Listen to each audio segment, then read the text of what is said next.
ရှေးဥစွာဘုရားသခင်ရဲ့ဂုဏ်ကျေးဇူးတော်ချီးမွမ်းပါတယ်ဒီကနေ့မနေ့မှလည်းကျွန်တော်ကျမတို့ရဲ့ဘဝအသက်တာမှာပြင်ဆင်စရာဆင်ခြင်ခွန်အားယူဖို့ရန်အတွက်နှုတ်ကပတ်တော်များတစ်ပိုက်ကိုဖတ်ကြားလိုပါတယ်ရှင်မဿဲခရစ်ယာန်အခန်းကြီး73အခန်းငယ်16ဖြစ်ပါတယ်သင်တို့မျက်စိသည်မြင်သောကြောင့်မင်္ဂလာရှိ၏သင်တို့နားသည်လည်းကြားသောကြောင့်မင်္ဂလာရှိ၏ဖတ်သွားသောနှုတ်ကပတ်တော်အဖြစ်အရောက်စီတိုင်းဘုရားသခင်အသစ်တစ်ဖန်တွင်တင်ဖွင့်ပြကောင်းကြီးရှိပါစေချစ်လစွာသောယုံကြည်သူဓမ္မမိတ်ဆွေညီကိုမောင်တို့မှရောက်စီတိုင်းတို့ယခုလိုခရင်ဆွေးရောက်သောခေတ်ကာလကြီးထဲမှာကျွန်တော်ကျမတို့ရဲ့မြင်ချင်းတွေကျွန်တော်ကျမတို့ရဲ့ကြားချင်းတွေကအမတန်မှအရေးကြီးပါတယ်မြင်တတ်ရင်မင်္ဂလာရှိတယ်မမြင်တတ်ရင်အမင်္ဂလာဖြစ်တတ်တယ်ကြားတတ်ရင်မင်္ဂလာရှိတယ်မကြားတတ်ရင်တော့အမင်္ဂလာရှိနိုင်ပါတယ်ထို့ကြောင့်ဒီနေ့နှုတ်ကပတ်တော်ကကျွန်တော်ကျမတို့ကိုစကားပြောနေတာမြင်တတ်သောမျက်စိကမင်္ဂလာရှိတယ်ကြားတတ်သောနားကမင်္ဂလာရှိတယ်ထို့ကြောင့်ဒီနေ့ကျွန်တော်ကျမတို့ယခုလိုခရင်ဆွေးရုပ်တဲ့ခေတ်ကာလကြီးထဲမှာဒီနေ့ကျွန်တော်တို့ရဲ့အသက်တာမှာမင်္ဂလာရှိတဲ့အသက်တာဖြစ်ဖို့ဘုရားသခင်စကားပြောနေခြင်းဖြစ်ပါတယ်သူသားသမီးတယောက်စီတိုင်းကိုမြေကြီးပေါ်မှာအသက်ရှင်တဲ့အခါသူ့ရဲ့နာမတော်ဘုန်းတော်အဖို့လို့ကအသက်ရှင်ဖို့ရန်အတွက်မင်္ဂလာရှိတဲ့အသက်တာတွေဖြစ်ဖို့ဘုရားသခင်အလိုရှိပါတယ်ထို့အတွက်ကြောင့်ယခုလိုခရင်ဆွေးရုပ်တဲ့ခေတ်ကာလကြီးထဲမှာတတိရှိတဲ့အသက်တာဖြစ်ဖို့အမှန်တမ်းအရေးကြီးတယ်တတိထားဖို့အမှန်တမ်းအရေးကြီးပါတတိမထားလိုက်ရင်ကျွန်တော်တို့ရဲ့မြင်ချင်းတွေကြားချင်းတွေကကျွန်တော်တို့ရဲ့အသက်တာအမင်္ဂလာဖြစ်စေပါတယ်ထို့အတွက်ကြောင့်ဓမ္မကျမ်းစာထဲမှာလည်းဆက်လက်ပြီးကျွန်တော်တို့စင်ကြင်နှလုံးသွင်းဖို့ဖြစ်တယ်ဓမ္မရာဇဝင်ပထမဆုံးအခန်းကြီး19နော်အခန်းငယ်ကျွန်တော်တို့8လောက်ကနေကျွန်တော်ကြည့်တဲ့အခါမှာဂေါလိယဆိုတဲ့ဖိလိတိစစ်သူရဲကြီးတယောက်ကိုတွေ့ရပါတယ်သူကဣသရေလဘုရားလူမျိုးတွေကိုစိန်ခေါ်နေတယ်ဆိုတော့တွေ့ရပါတယ်အငယ်8ကနေကျွန်တော်တို့ဖတ်ရင်ဓမ္မရာဇဝင်ပထမဆုံးအခန်းကြီး19အငယ်8ကနေကျွန်တော်ဖတ်တယ်ဆိုရင်ထိုသူရဲသည်ရက်လျက်သင်တို့သည်စစ်ပြိုင်ခြင်းကအဘယ်ကြောင့်ထွက်လာကြသနည်းငါသည်ဖိလိတိလူသင်တို့သည်ရှောလူဤကျွန်ဖြစ်ကြသည်မဟုတ်လောလူတယောက်ကိုရွေး၍ငါနှင့်တိုက်ခြင်းကလာပါစေသူသည်ငါကိုတိုက်၍တတ်နိုင်လျင်ငါတို့သည်သင်တို့ဤကျွန်ခံမည်သို့မဟုတ်ထိုသူကိုငါနိုင်၍တတ်လျင်သင်တို့သည်ငါတို့ဤကျွန်ခံ၍ငါတို့အမှုကိုဆောင်ရွက်ရကြမည်ဟုဣသရေလဗိုလ်ခြေတို့ကိုဟစ်၍ပြောဆို၏တဖန်ထိုဖိလိတိလူကဣသရေလဗိုလ်ခြေတို့ကိုယနေ့ငါကျိန်းပ၏လူချင်းတိုက်စီချင်းကလူတယောက်ကိုပေးကြလို့ဆို၏ဖိလိတိလူပြောသောထိုစကားကိုရှောလူနှင့်ဣသရေလလူအပေါင်းတို့သည်ကြားလျင်စိတ်ပြည့်၍အလွန်ကြောက်ရွံ့ကြ၏ယန်သူဖိလိတိဂေါလိယလူကလူကောင်ထွားကြီးဖြစ်တယ်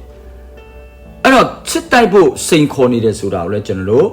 ကြားရတဲ့အခါမှာတဲ့တိုင်းပြည်အုပ်ချုပ်မင်းလုပ်နေတဲ့ရှင်ဘုရင်ရှောလူကြီးကကြားပြီးမှစိတ်ပြက်တယ်တဲ့ဣသရေလလူအပေါင်းတို့ကလည်း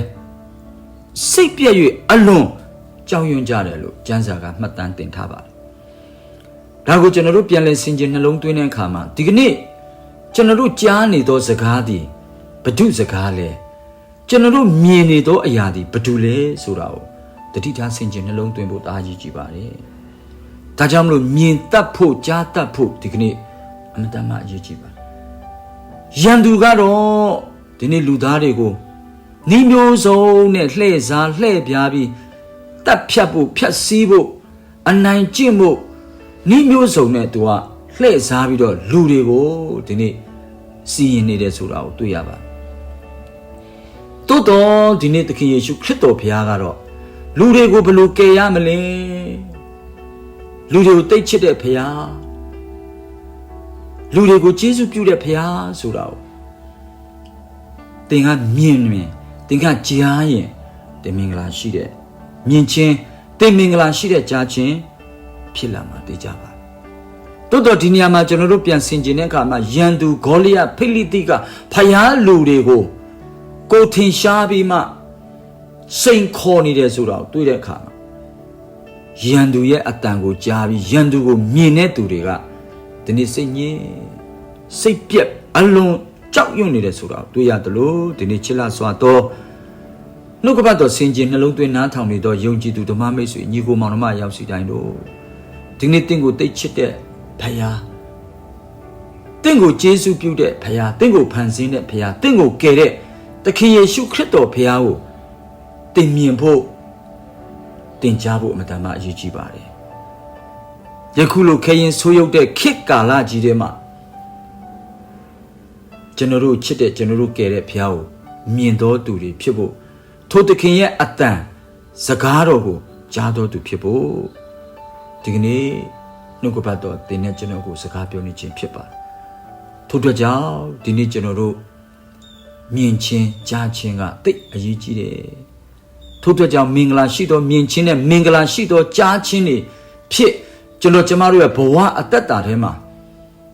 ကောင်းကြီးမင်္ဂလာဖြစ်ဖို့ခဏလောက်သခင်ထံတင့်ကိုတိတ်ချစ်တဲ့ယေရှုခရစ်တော်ထံတိုးဝင်ကြရအောင်ဆက်ကပ်ကြရအောင်ဆာငတ်ကြရအောင်ကိုးစားကြရအောင်တာသမီတယောက်စီတိုင်းကိုချစ်တဲ့ထာဝရအဖမြတ်စွာဘုရားသခင်ဒီနေ့နှုတ်ကပတ်တော်ဒေသနာကမြင်ချင်းနဲ့ကြားချင်းမြင်တတ်တဲ့သူကမင်္ဂလာရှိတယ်ကြားတတ်တဲ့သူကမင်္ဂလာရှိတယ်ဒီကနေ့အချင်းတွေအမျိုးမျိုးထဲမှာမင်္ဂလာရှိတဲ့မြင်ချင်းနဲ့မင်္ဂလာရှိတဲ့ကြားချင်းကိုနှုတ်ကပတ်ဒေသနာဆင်ခြင်နှလုံးသွင်းနားထောင်စက္ကအနန္တနဲ့သူတယောက်စီတိုင်းအပေါ်မှာမင်္ဂလာရှိတဲ့အတ္တတာဖြစ်ဖို့သခင်ယေရှုဖျားမဆာပါကျေးဇူးပြုပါအဖြေပေးပါတတ်သိပေးပါမည်အကြောင်းစက္ကအနန္တကြတဲ့အခါဒါသမီးတို့ချစ်တဲ့သခင်ယေရှုဖျားနာမဖြင့်ကျေးဇူးတော်ချီးမွမ်း၍စက္ကအနန္တဆုတောင်းကြပါ၏ဖဖျားအာမင်